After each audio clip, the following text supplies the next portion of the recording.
Shanti.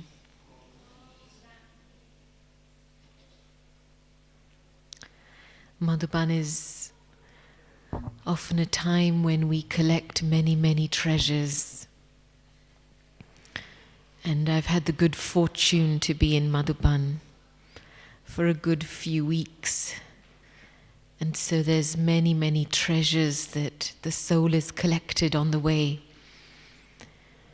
And when you get an opportunity to share it, you also get an opportunity to digest it.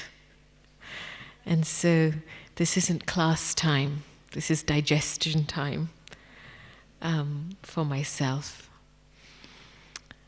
And I particularly took up the subject of purity and determination today, because it's something that I felt is an energy that needs to be increased inside ourselves to sustain and support what Baba's asking from us at this time. And as I was reflecting on it earlier, the subject of yoga came up in my intellect. And I had a question. What is your yoga supported by? Your thoughts or your feelings? What is your yoga supported by? Your thoughts or your feelings? Feelings, someone said. Thoughts? Who says thoughts? Who says feelings? And what do the rest say? Both? Energy? Your yoga is supported by the Father. Right. So he's having yoga for you, is he? Huh? I found that a very interesting question to hold. Because often, I suppose, an aspect of our yoga is an aspect of using our thoughts to convince ourselves of something that we're supposed to be. But perhaps we don't believe we are. Right? I'm a soul, I'm a soul, I'm a soul, I'm a soul. But there's another energy underneath that that doesn't let that I am a soul become a deep realization. And so there's an aspect of our thoughts that continue to play out to try and convince ourselves of who we are. And then there's the other side where there's an aspect in our yoga where we do want to feel God. We want to feel Baba. We want to feel ourselves. And there's a couple of traps that emerge in this area. One is the trap of subtle expectation in yoga. You know, sometimes you get good experiences and then we sit down to have yoga and we want the same experience we had last week. I had this wonderful experience of peace, so let me just sit down and see if I can have that same experience again. But that time was that time. That energy was that energy. And at this point, the time has changed. And the energy that needs to be accessed may be a different quality. And so the subtle trap of expectation can come in if we rely too much on our feelings to support us in yoga. Right? And then the other aspect of feelings is the fact that for so long, the soul has tried to humanize God. That's what we've done in bhakti. You know, when we talk about devotional feelings, we've just whipped up and stirred up our emotions and human feelings to try and experience something divine and spiritual. And it hasn't worked, has it? And so we bring that same sanskar when we come to sit in yoga. Is we try and make something unlimited, limited. I remember a sister had come to Daddy one time and she was taking leave and from Madhuban. And she was asking, and Daddy said to her, what was your experience? And the sister said, well, my father left his body last year. And for the first time I feel that, I made Baba my father. And Daddy said, okay, that's fine. But Baba is your eternal and unlimited father.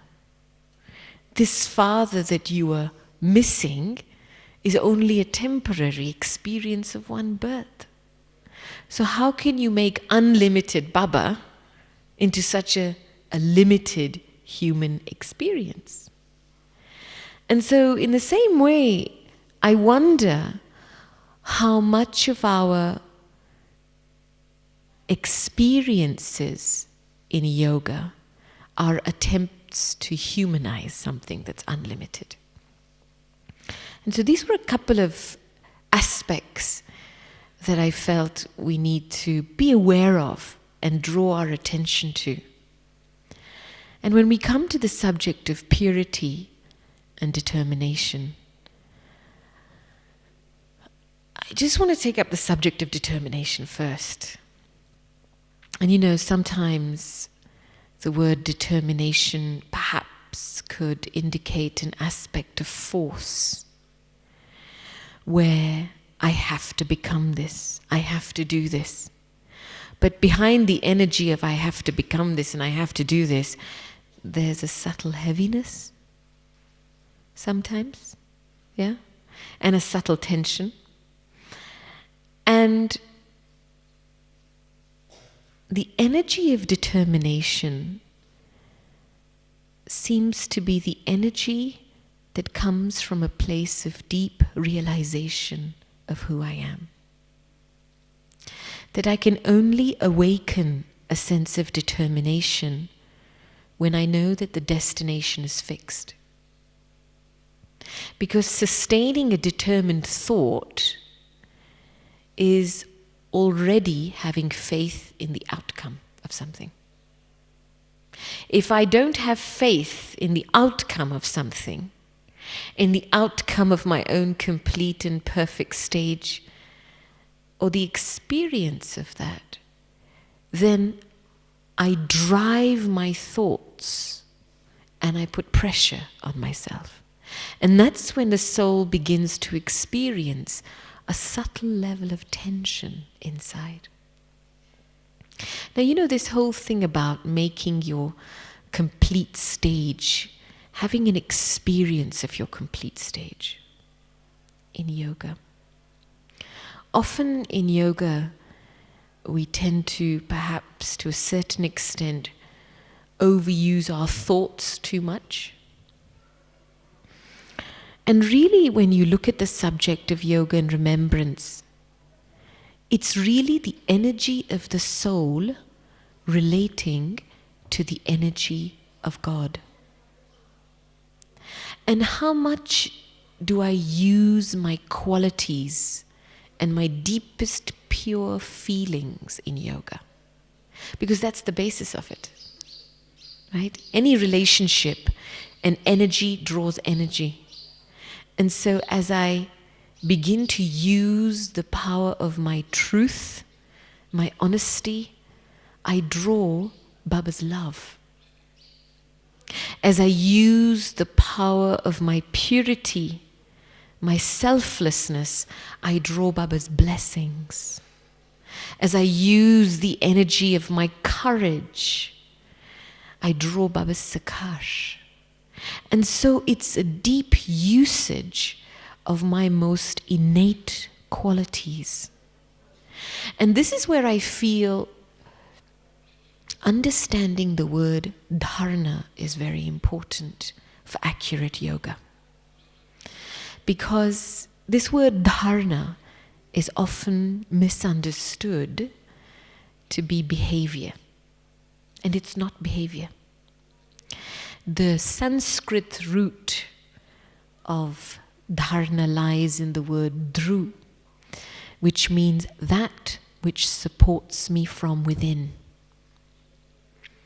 And so very much my dharana is a holding of a certain level of consciousness or awareness, and I don't let go of it, right? And then as I hold that dharana, it will reflect itself through my vision, through my attitude, through my behavior, through my actions. But if I let go and I become slack in holding a certain level of consciousness, that slackness brings carelessness. And that's what brings in a lot of waste that dilutes our determination and dilutes our purity. Because it's not that our perfect form isn't fixed, it is fixed. But when there's a lot of, I would call the brick wall of waste thoughts, the feeling of helplessness of not being able to jump over these waste thoughts to get to your destination defeats you in yoga. Right? But where have these waste thoughts emerged from? When the intellect hasn't been able to hold a particular level of realization. Thoughts like, well, we'll see when it happens, when the time comes, I'll be ready. Or everybody else still has weaknesses, so I still have some time, right?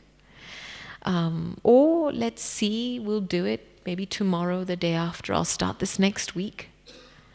Very subtle thoughts that bring a delay come in. In any area of your life, when there is a delay, the soul cannot sustain determination. Because determination is an instantaneous energy. It's an energy of the now, right? It's an energy that galvanizes me in the present. I have to do this. I've got to be this now. I've got to begin this now. There's no energy of delay with determination. And so I wanted to just really explore the subject of the dharanas of purity. Because I feel that when there's a slackness of the intellect and its ability to hold certain dharanas of purity, that's when our yoga is affected and disturbed. Because we end up battling with our waste thoughts in yoga. You know, Baba's often described waste thoughts as a level of impurity. Yeah? We get distressed by negativity, and I suppose we get distressed by, thoughts of the past. But somehow, at some very deep level, we've given permission for waste to still hang around. And there's a deep connection between love and waste. Whatever you have love for, you won't waste. And this morning, as I was reflecting on it, the subject of love, I was feeling, first of all in Brahmin life, how important it is to be able to give myself the space to receive Baba's love. Give myself the space to regularly have a heart-to-heart conversation with Baba, where I am able to genuinely upload anything that is still holding my heart down in any subtle way. I find that because this practice of uploading isn't done daily, the attitude carries impressions, which creates a subtle heaviness. And so even if you try and focus your intellect on Baba, focus your intellect on something, the subtlety of the imprints of what's left in your attitude pull the intellect back down. It's like a gravitational force. And so there's something about awakening a deep honesty in your thinking. Because that sense and that feeling of honesty, of receiving help from Baba, allows love to soften the soul, to stretch the soul, to massage the soul. Love, for me, releases the tension that comes from ego. And the ego of the sense of I, in any way, shape or form. Where I feel I have to sort something out. I have to understand this. I have to think through. You know how sometimes it's very easy in our spiritual efforts to become quite egocentric, actually. Because we suddenly become I. But it's the wrong energy of I. Yeah? And so this whole aspect of the fact that real love just melts, it softens, it makes the soul humble. And the fact that ego doesn't allow the soul to take love from God. And I was just asking myself the question, what aspects of my dharana have I become slack in that has allowed waste to enter and that's reduced and diluted my ability to receive and give love in my relationship with Baba? And this is something I've been thinking about over a period of time now, because as I witness the scenes in the drama at this time, within the family, within the world, I'm realizing very much this energy of purity that Baba wants us to awaken inside of us has a deep connection with the energy of benevolence. That deep inside, if I check myself and I ask, how complete is my energy of benevolence in my thoughts, in my feelings, in my attitude, and in my actions? Is it totally benevolent, or is it only sometimes benevolent? And it feels like this energy of light and might that Baba wants us to burst out with has a deep connection with this energy of benevolence, because purity is known as the mother. The dharana of purity is very much dharanas that are filled with benevolence at every level.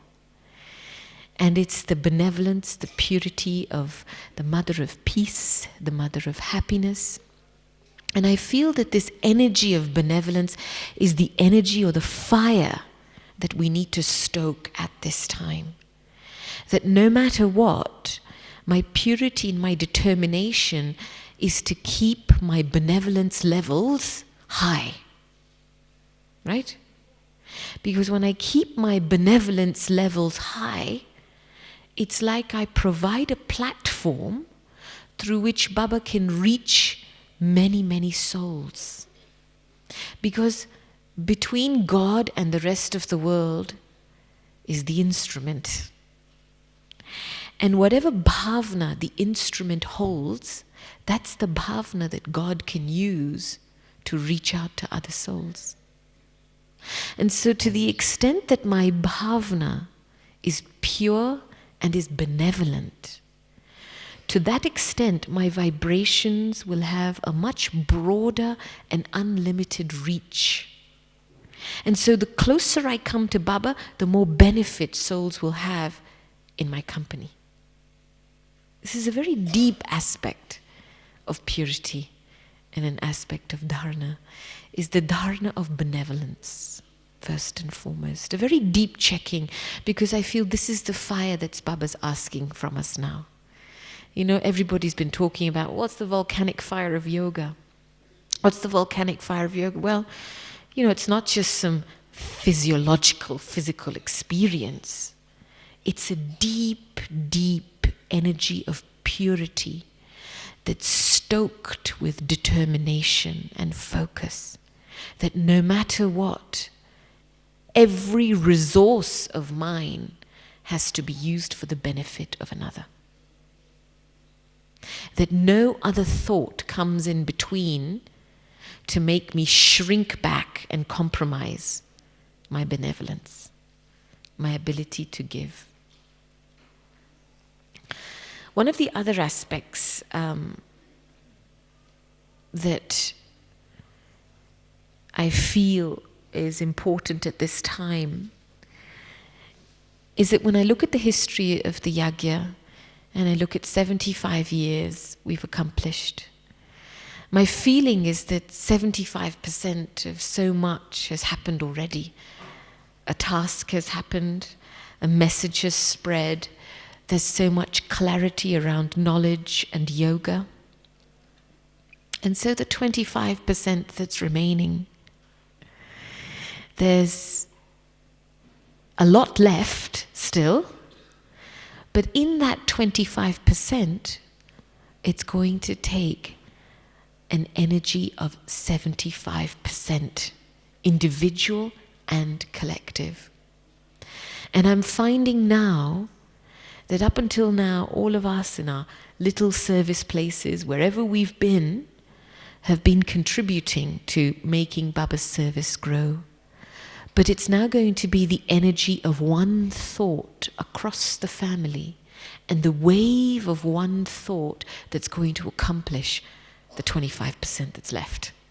And that's the energy of the collective. And often when we're on our own and I'm practicing my spirituality, my Brahmin life, I'm having my yoga, my discipline, my routine, it's uninterrupted because I don't have to handle other energies, I'm okay. But the challenge for our purity and our dharana is when we come into a gathering. And it's often in these times where a lot of waste is generated, a lot of carelessness comes in as you start to compare or criticize or compete against each other. And so much traffic and subtle egos play themselves out. And that's when we lose the ability to have accurate yoga. And I just wanted to share with you some of the aspects of the dharana of purities that are required to strengthen a collective. Because purity is the mother, and anything that is the mother has benevolence, it wants to make something whole again. The energy of purity heals and makes something whole.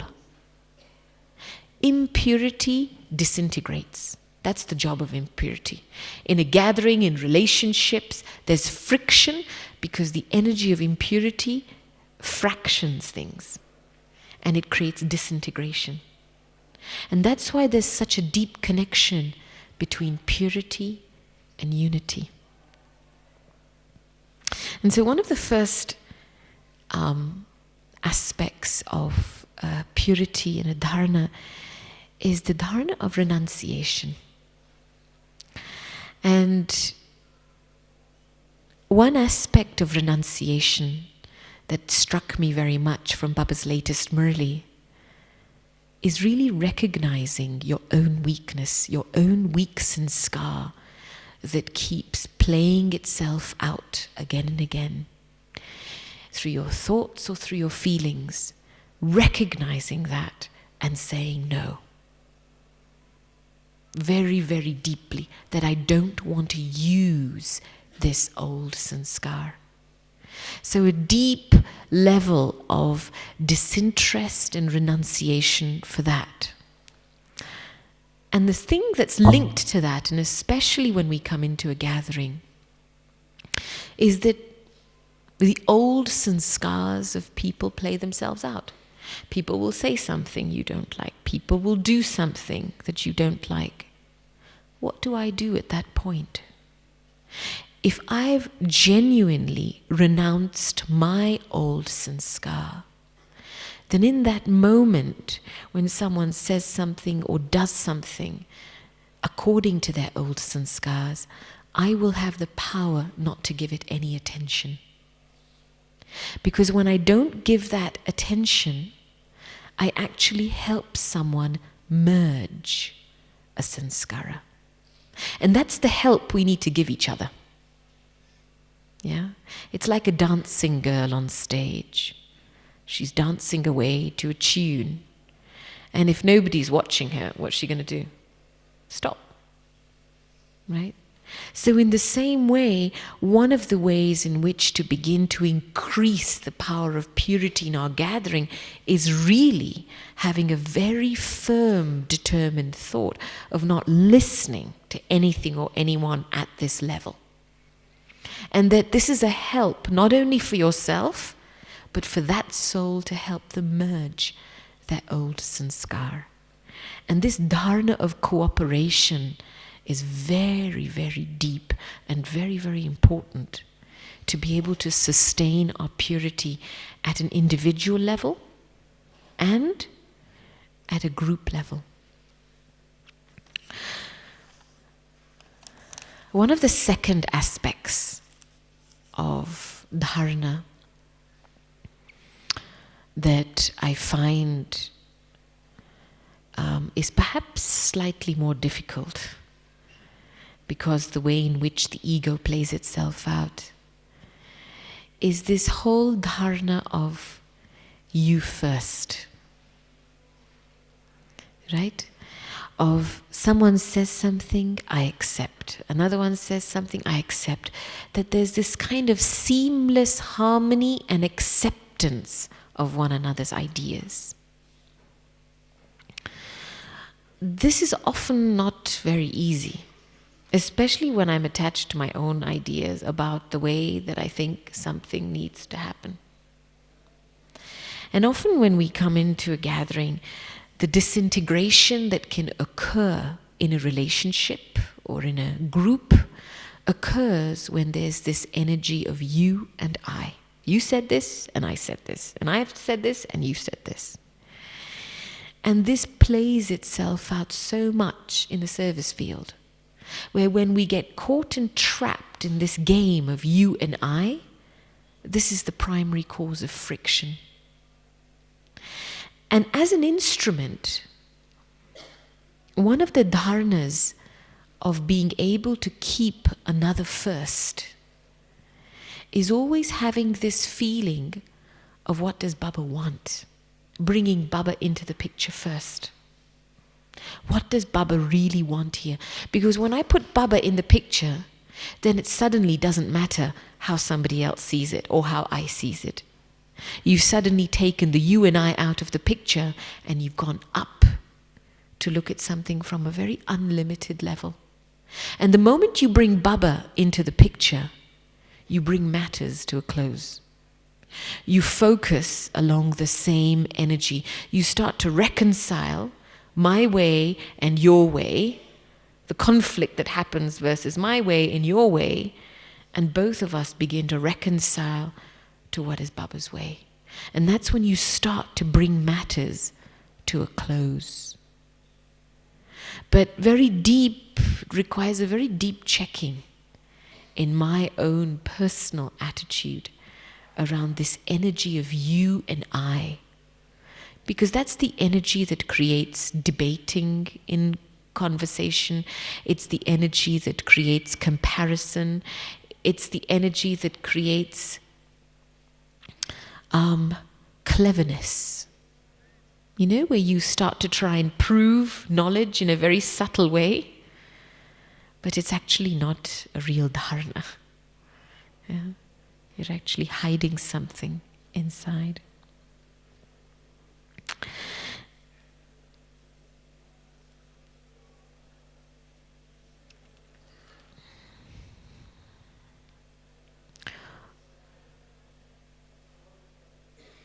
One of the aspects of purity is deeply linked to humility.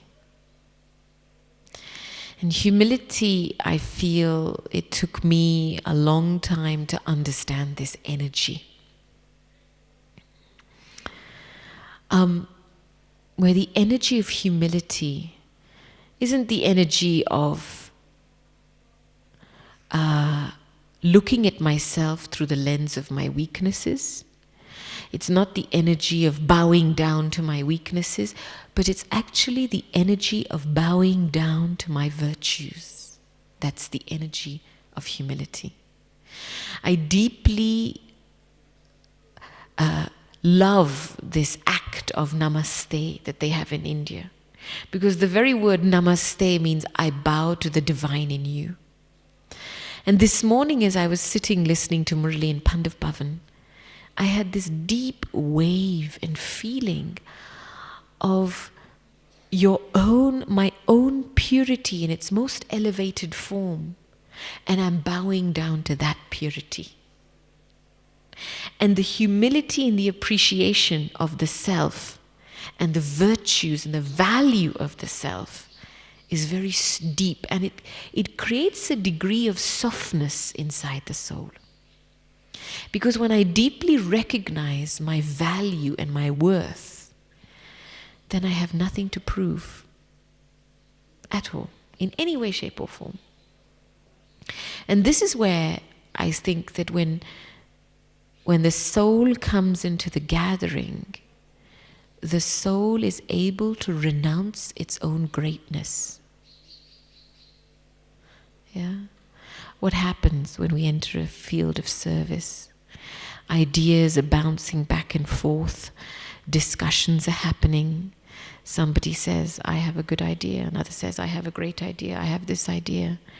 And all of us want our ideas to be heard, to be acknowledged, to be recognized.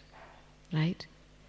But at that moment, a broad and unlimited intellect never just focuses on the fact that I have a good idea, but where is the energy of the gathering going?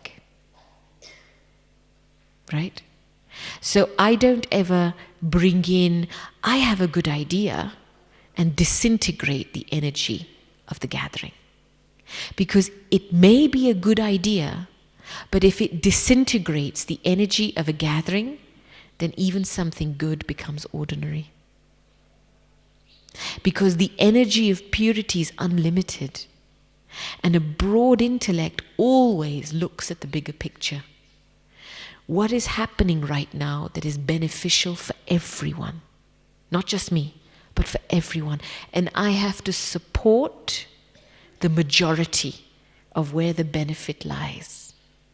Not just the aspect of self-benefit in that moment or in that instance. And so having a broad intellect means to be able to release that quilt of attention when we get into a gathering. It's very subtle. It's a very subtle dynamic. You know, when we pull a quilt of attention towards ourselves, when we express an idea, we share a thought, we share an aspect of the I.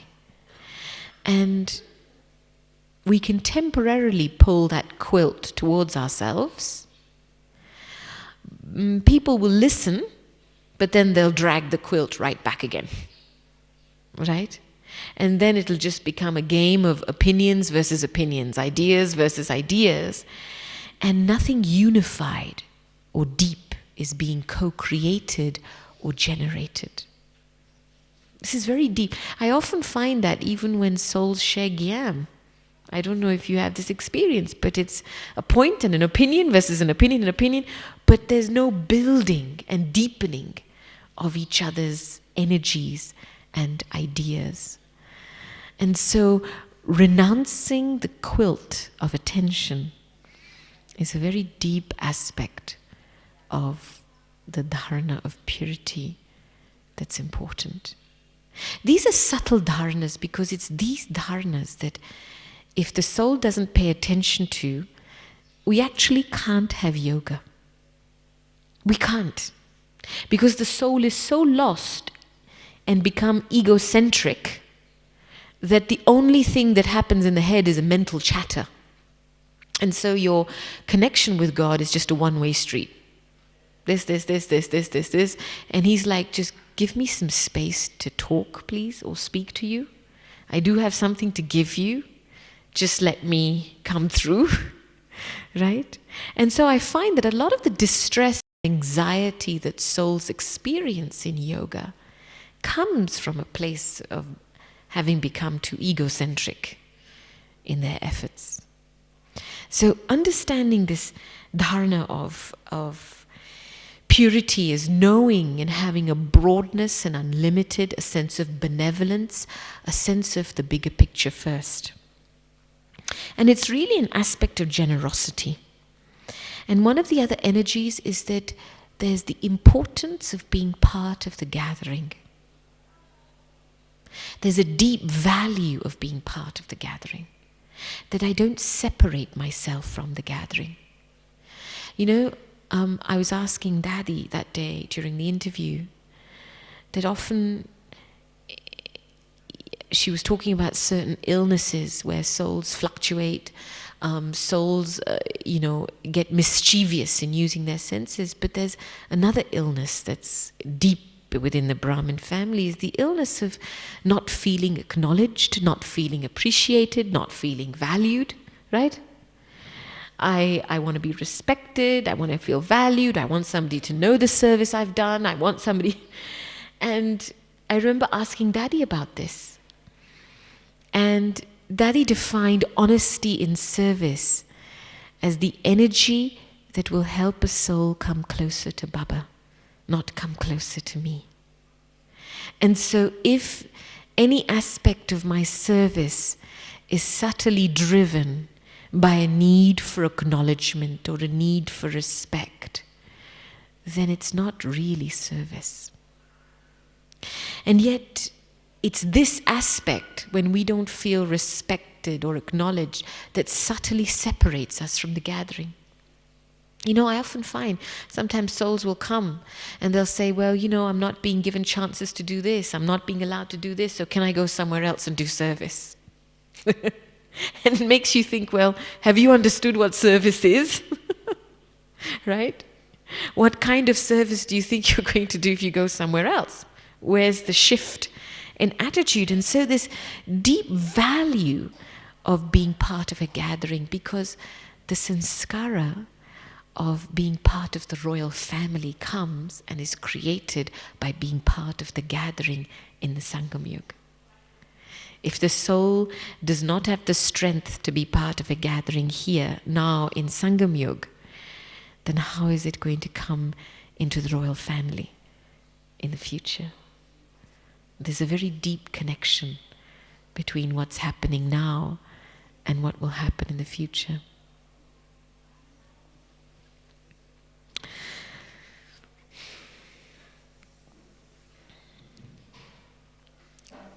Another aspect of the dharana of purity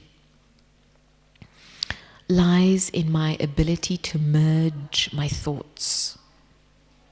I can only accommodate people's sanskars and situations that happen around me when I first have the practice of merging my thoughts. In the Lokik world, we're taught that if you want to understand something, you have to think about it. You have to analyze it, break it apart, think about it deeply, and find yourself out. In Baba's world, the opposite happens. That if you want to deeply understand something, then you first have to merge your own thoughts about it. Yeah? Then you'll be able to feel what is the intention, what is the energy behind this. Often when somebody's saying something or something's happening, whatever's happening is happening outside, but we begin to develop a mental commentary about what's going on. And the expansion of our thoughts actually begins the seed of misunderstanding in relationships. Because when our thoughts expand and they react to what's happening outside of us, then we lose the ability to understand ourselves deeply and we lose the ability to understand another soul deeply. The dharana of purity and this benevolent dharana really has the energy of understanding each other deeply. A pure soul has very, very deep understanding, accommodation power, acceptance power in relationships. Yeah? There isn't the expansion of any thoughts. And this is especially relevant when mistakes are made. You know, in relationships, in situations when mistakes are made, what happens here? Do I begin to accept someone's mistake in a subtle way here? Right? So whatever it may be that a soul is developing attachment to someone, a soul is becoming familiar with someone, you're seeing it, a soul has made a mistake. What's the commentary going on in my head? Because my own frustration and tension builds, not because of what they're doing, but it's because the fact that I've accepted their mistake in my thoughts and I'm letting it sit. I'm churning on it. And that's what's building a pressure inside. And so in those moments, even if I see a mistake, can I merge my thoughts?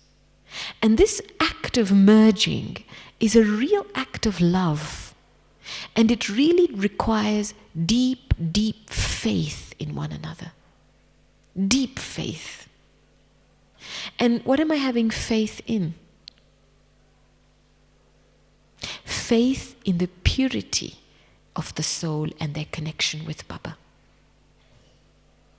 You know, I remember one time I was in Oxford and we were in a retreat, and Daddy Janki and Brian Bacon were being interviewed by Neville. And Neville had started off the interview by asking Daddy, tell us, what's Brian's speciality? And Daddy just went round and round and round. And she said, well, you've been seeing Brian conduct this retreat and, you know, you've seen his virtues and she just went round and round, but she didn't answer the question. So after 5 minutes, Neville said, but Daddy, answer the question. Brian's speciality is ... And then you know what happens when you put Daddy on the spot. Daddy said no. Because Brian is playing his part. Whatever he has taken from God, he is sharing that. You're experiencing the benefit of it.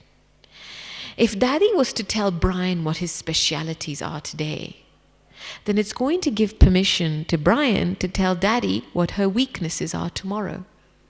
And Daddy doesn't want to enter into this games of familiarity. Daddy trusts Brian playing his part and his connection with Baba, and Daddy doesn't want to interfere in this.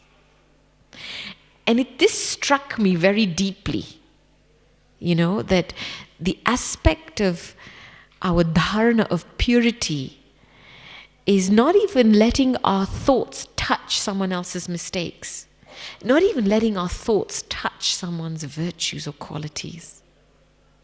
Because, okay, on the one side, I can understand when a mistake happens and okay, I can apply a full stop. But I think where sometimes the soul is led astray is when very subtly the soul becomes impressed by the qualities or the virtues of another human being. It's a subtle thing. This one's yoga is good, this one gives good classes, isn't this one's nature good? It's a very subtle dynamic. And it's like a mirage because it appears to be very good. You know? And it's good. But good doesn't necessarily mean pure.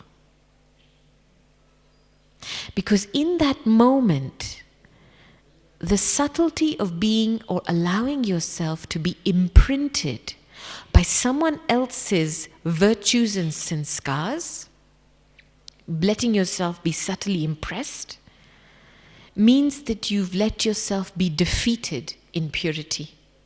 Because the seed of purity is to draw your nourishment from the seed.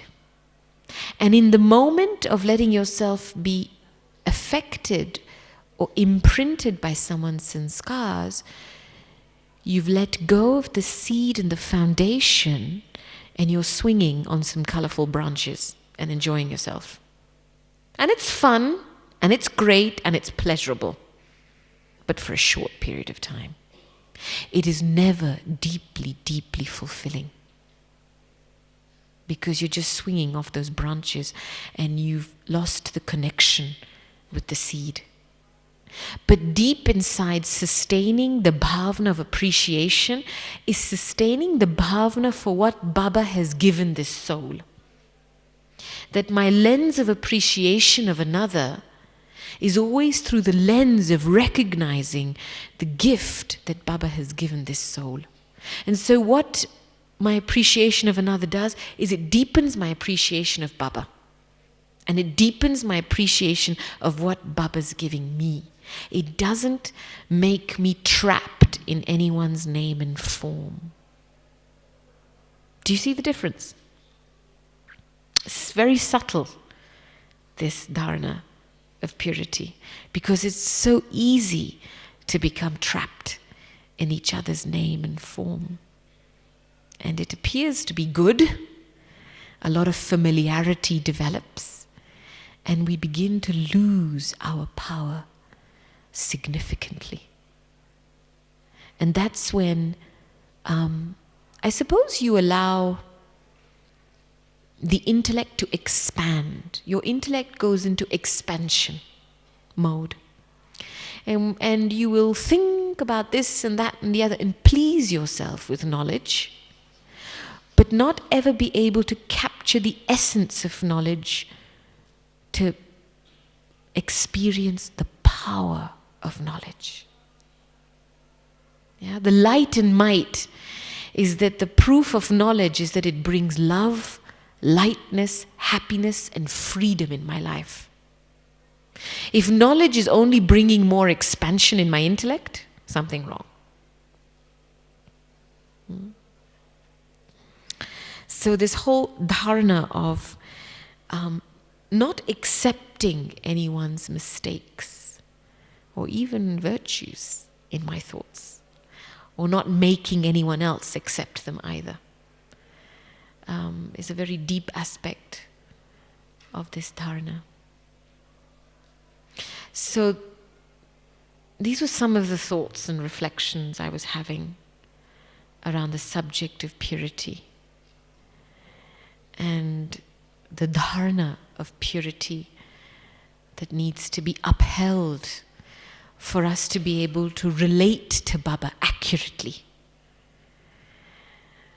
so that we don't relate to Baba on the basis of our old sanskars and our old experiences.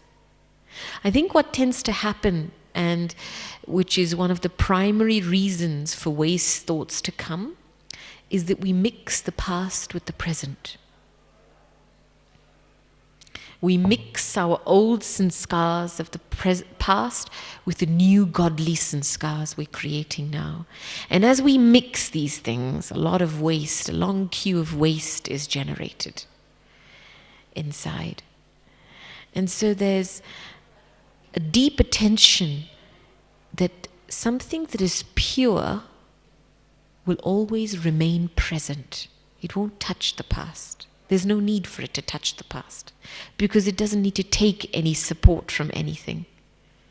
And I only remember the past because in some way I'm taking a subtle level of support from the past. And at this time in Sangam Yug, when Baba's just put a very simple bar in front of us. One Baba and none other. In my thoughts, in my attitude, in my vibration, in my energy, this holistic energy of one Baba and none other means that that's the wave I'm going to create in the gathering.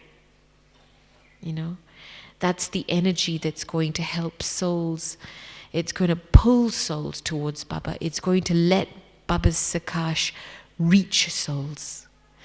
But if in my attitude and my vibration there is a mixture, then there'll be a mixture in the quality of my benevolence, the quality of my giving, the quality of my ability to take vibration from Baba. So let's just have traffic control. And then perhaps some time for any questions afterwards. You know, the one thing that underpins all of this, because yoga and the basis of accurate yoga is deep realization. And it's very simply, I am a soul and I belong to Baba. A deep acceptance of a belonging to one. That there's no part of me that still belongs to someone else. Be it my mother or my father or my husband or my wife. But there's no mixed energy in that belonging. Because when I really let myself belong to Baba, I, the soul, belong to Baba, then I can truly be loving in all my interactions. Because in my love doesn't want anything from anyone. And that's deep, pure love.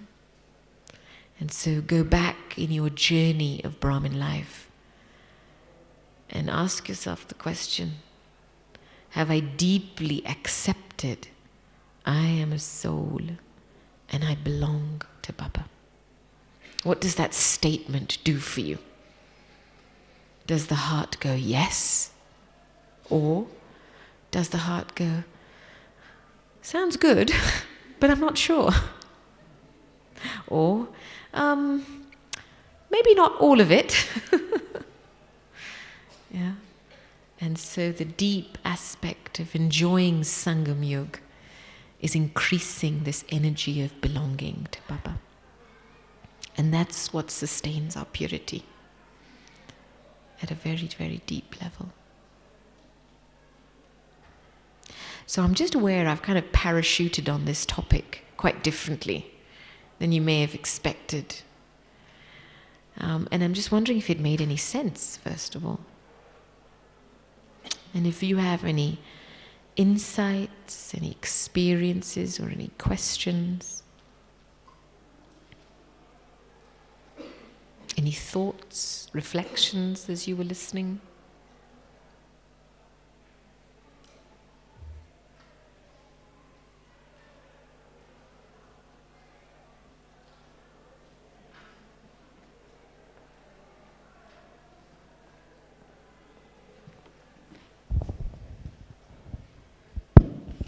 Om Shanti. One realization about why I hold on to the past. I realized there is subtle attachment to the achievements, and so I believe that I managed to overcome this, or I was victorious, and still, okay, as a fact I was, but it wasn't me. So it's all Baba's work anyway. And this will help me in leaving all the traces of the past. Because today I was thinking maybe there are thoughts about the past coming, but they're not escorted by the feelings. But still, this is a waste of time, and I need not to think anything about them. And I think this is what will make my Brahmin life more enjoyable and more worthy in Baba's eyes. Thank you. Om Shanti. I like this statement that Baba had said one time in a Murali. He said, now is the time to wind up all your attachments. I like that terminology, you know, it's to wind up all your attachments. Where you've left pieces of yourself and especially in relation to this word outcome, because I feel that the energy of purity is a seed energy. It's an essence energy. It's not an outcome-driven energy. Yeah, purity, something that is pure, isn't concerned about an outcome, and a lot of our concerns and worries are driven by attachments to outcomes in relationships, in tasks. It's a subtle dynamic, and especially relevant at this time when I look back and I sit back and I think of a new world being recreated. You know, even in our limited experiences, we cannot imagine what Satyug will look like. And you can't imagine what Satyug will look like. Imagining Satyug will not bring Satyug. It's going to be when I so purely hold such a high level of pure feeling, good wishes, benevolence, humility, generosity, subtlety, that it's going to create something outside, and I will witness that creation as a detached observer. Yeah? That the part that we're playing now is really to be a detached observer of the creation that is unfolding in front of our eyes. And so our service isn't driven to make Satyug happen. It's not. The basis of service is my dharana, is the holding of a very high vibrational frequency inside. And that's what begins to recreate circumstances and things around me. And that's another stage of purity, is being a detached observer. A detached observer of my old mechanisms that are still wandering around inside, my old thought patterns, as well as a detached observer in situations. And that at some point, that energy of my high frequency will begin to dissolve old patterns. Something that I was very struck by when we were having a class with Dadi Ratan Mohini was when she was talking about the fact that in the early days, Brahma Baba used to say to them, you give too much importance to the mind. Don't give importance to the mind. And I wonder how much of yoga is based on the element of imagination, right? You know, when people are trying to go beyond, what do? They start to imagine, I'm a star, I'm leaving my body, I'm traveling beyond the sun and the moon and the stars and going beyond. And this level of imagination kind of creates a temporary feeling, but it's not real. It's like you've just taken yourself through a nice movie. Right, you've just entertained your mind. And we use this energy a lot in yoga. But the energy of realization and the energy of going beyond is going deep inside, feeling the sense of separation from the soul and the body, experiencing the depth of the subtlety, of the subtle energy of the soul. And as I go deep into this subtle power of the soul, that's like a live, pulsating energy, I start to experience a lightness and a happiness and a joy. And it's a real feeling that nobody can take away from me. When I'm playing with imagination in yoga, I'll have a temporary experience, but accompany with that, I'll always have the fear that somebody will take this away from me. Yeah. And so this feeling is that we give too much importance to the mind. You know, sometimes in Lokik terms, they call the mind the egoic mind. You know, where the mind and this egoic mind is developed because the soul, whilst living in the body for 63 births, lost awareness of itself. And so it built up so many thoughts and mental patterns based on the experience of the body. That's all it did, is it just built up these layers of beliefs and mental thought patterns based on the experience of the body. So now when we sit down to have yoga, to try and consider myself to be a soul, what gets in the way are these mental patterns, right? These beliefs that get in the way. And so the thought is, well, my mind is troubling me. My mind is distressing me. Baba's saying, just be a detached observer of that. You've got to shed it. It's like shedding a skin. Let it go. Don't give it attention. Because the more you give it attention, the more you start fighting with it. And the more you start going, well, my mind and my sanskars and my this.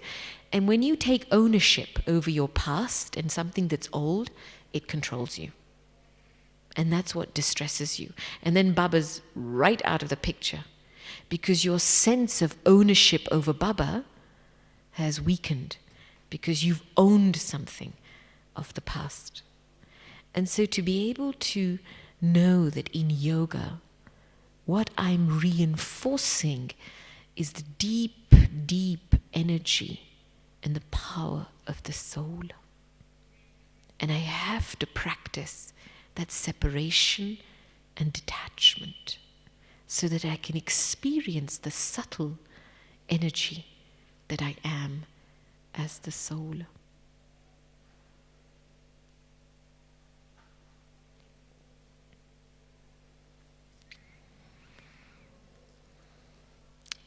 Okay. Anyone else would like to share something? Yes.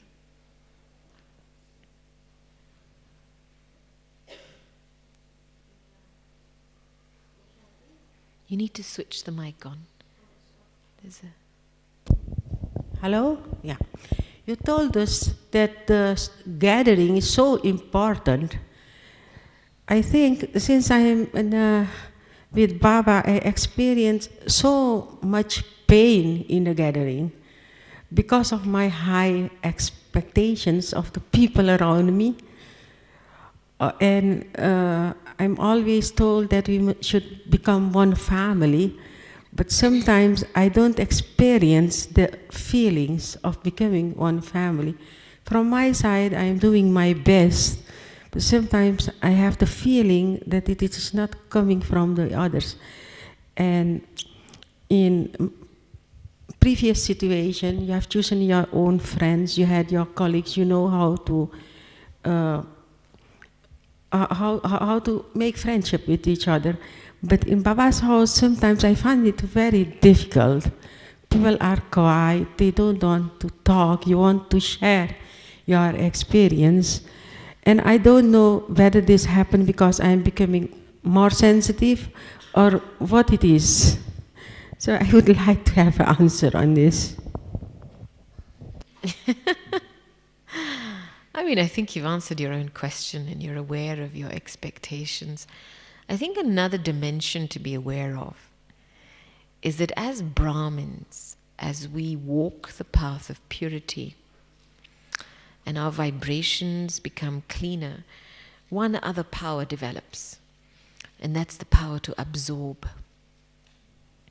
And so because that's what yoga is cleaning, keeping ourselves clean to such an extent that we can absorb from God. And then, that energy that is pure becomes like blotting paper for us and absorbs our impurities. That's what purity does. Purity not only heals and makes something whole, but it also blots out what's not clean inside the soul. And I think that sometimes with the power to absorb, we can absorb virtues, but we absorb and become that much more sensitive to each other's weaknesses as well. And I feel that at a subtle level, as we absorb each other's energies, that's what drives our expectations, right? And so even whilst being in a gathering, can I remain alone with Baba? That's my safety in many, many ways. That the unity that Baba's teaching us isn't a unity that's linked with each other. Our unity is a result of each one of us following the one. Right? That's it. And so in any given situation, I just have to play my part and I have to follow the one. And somehow that awareness has helped me stay safe. That I don't need to be concerned about how someone's going to behave, whether it looks good, whether it doesn't look good, what's going to happen. I don't need to concern myself with that. But what I do need to do is play my part well. And I think the other factor that perhaps lose our power in a gathering is when I'm not aware of what my part is.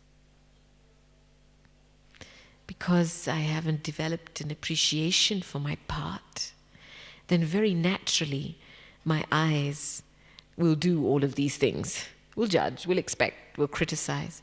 But I found that when I've had a deep, deep appreciation and generated a deep appreciation for my value and for what Baba has given me, and that that's what I want to share, then being in the gathering is like a practice ground.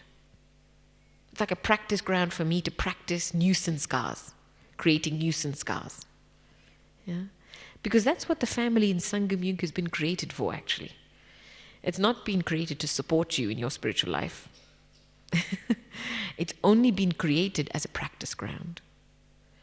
And it becomes very enjoyable, actually, because you get to practice divine sanskars. You get to practice new ways of being, so that we can create harmony. And, the degree of pain I know for me has come when I've just very simply lost focus from myself. And I've let my eyes touch someone or touch something that isn't mine. And the moment I just release that, the pressure of the pain releases. I remember one time I had a very difficult relationship with a particular individual.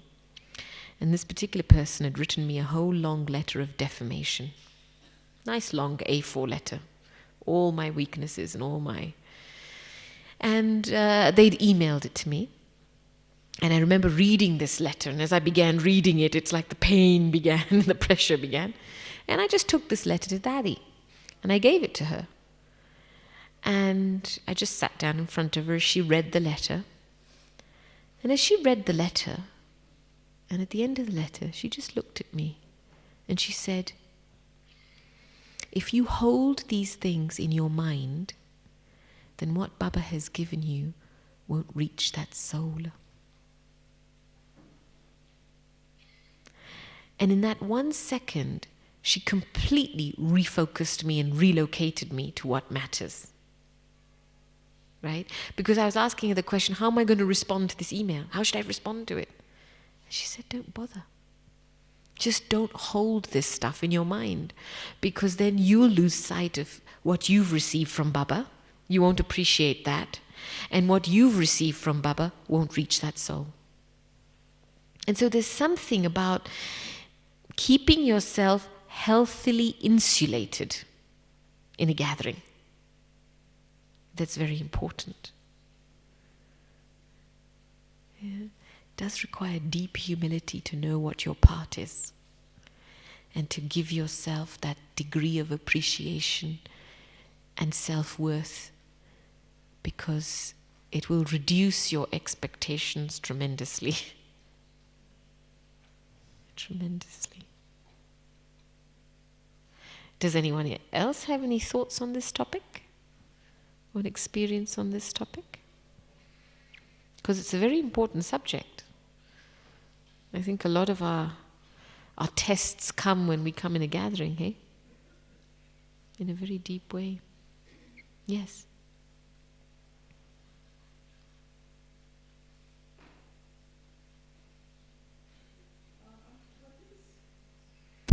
Well, this is also related, you whether it's Lokik work or you do service, and you do everything as best as you can, and you try to make sure it's fail-safe, it's foolproof, and yet something happens in the drama, it's not to your expectation, and then the instrument soul or your supervisor, the person on top of you, finds fault in in you.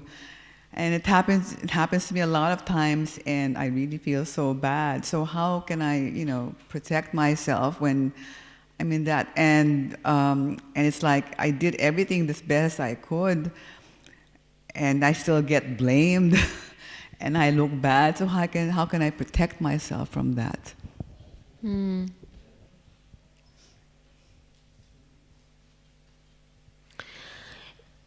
There was a shift that happened for me many years ago in this regard, because there's some aspect of our doing that's mixed with pleasing.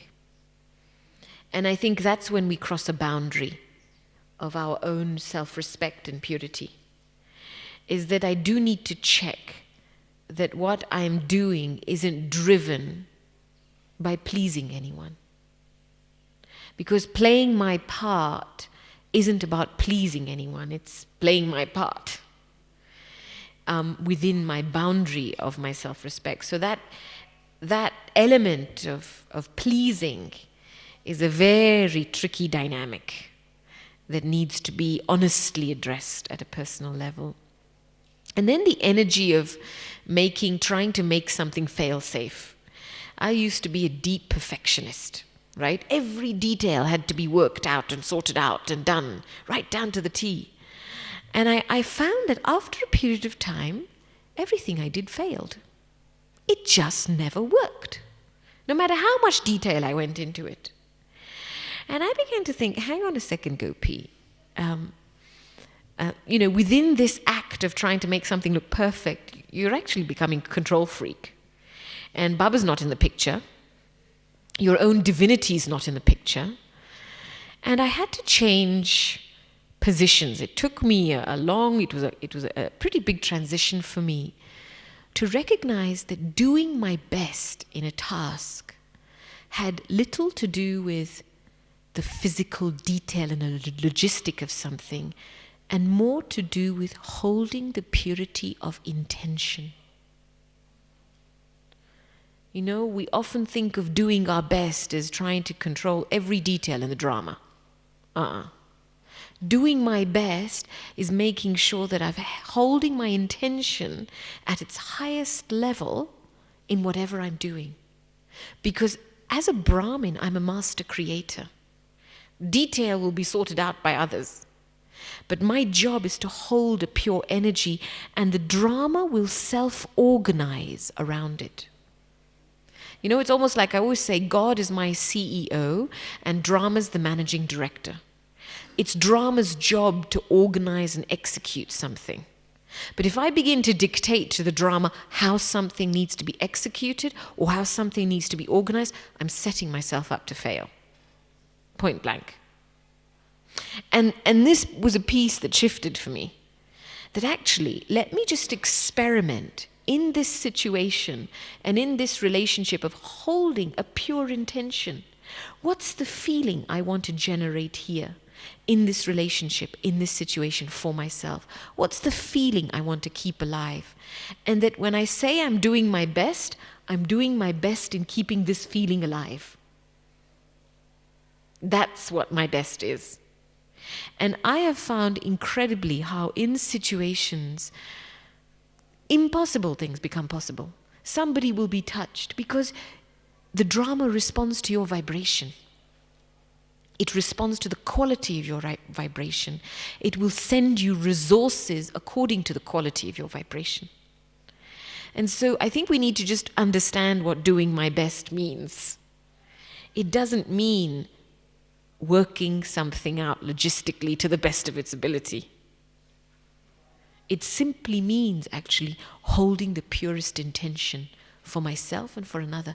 And if I think of what God does, what Baba does, if you just model God, God plays his part well because he holds the purest intention for his child.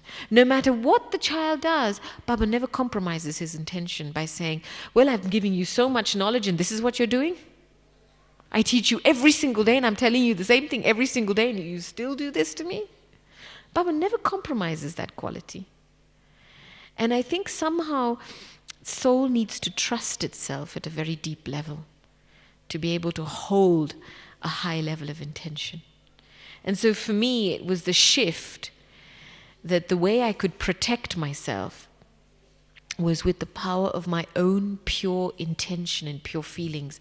Because if I sustained pure feelings, nobody could challenge my intention. And they may correct what I do, but they can never challenge my purity, and they can never take something away from me. The only time I feel like someone's invading my space is when I've let go of my intention and I've given too much importance to the way in which something needs to happen as a means of defining me. And that's when I allow somebody to get through. Yeah, because when they challenge the physical logistics of something, I feel as if I'm being challenged. But it's okay. You know, I can say, if I hold an intention, I'm sorry, I made a mistake, but this was my intention. And an understanding can develop in the relationship. We can be humble enough to give way. Does that help, Marge, in any way? So it's 12:25, and I think we need to finish. But thank you for the opportunity for me to digest what I needed to digest. And I leave tomorrow at 6 o'clock in the morning, so I'm also taking leave. And really wishing all of you who are staying until the 18th of January really a very special time. You're very, very lucky to be here at this time, because Baba's Murlis are just awakening a very powerful energy that we can access for our self-transformation. So deep from the heart, wishing you all the best in whatever thoughts you have, pure thoughts that you generate for yourself and for your own journey. Om Shanti. Let's finish.